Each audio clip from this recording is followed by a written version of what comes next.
Hello, no? So, kumusta? Marami pong salamat sa lahat ng nag-subscribe. So, ito nga pong video na pag-uusapan natin ay nagbibiruan si Joy at saka si Kalingap Eds. At ngayon, mapapansin mo sa video na close po sila. At yung minimin po ni Joy na BFF niya ay parang similarity kay Erica, which is, alam naman po natin si Joy at saka si Erica ay close po sila.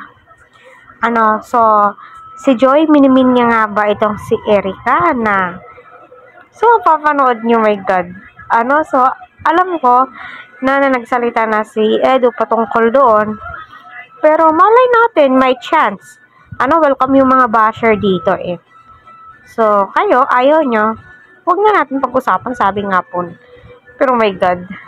So, para din po yan silang artista. Like Kalingap Rob, sinusubaybayan din po natin. Ganun din po yung buhay ng mga beneficiary.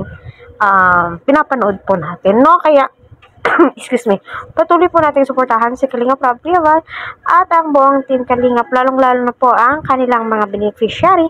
Huwag po natin skip ang kanilang ads. So, panoorin muna natin. Parang yan ang bagong version. Kalingap Eds 2.0. Bagong... Baka mas lalong ma-injat si ano. Diba?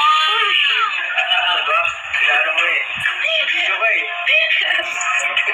Yan, kumusta si best friend mo? Ano? Kumusta si best friend mo? Ano? Okay. Okay, love it. Gusto mo si Erica si David siya? Asan po pala si Kuya David? Kala ko po kasama niyo. Uy! Ayun no, kayo na po yung makakats up dito kung sino yung minimin ni Joy. Kita po natin yung closeness po ng dalawa.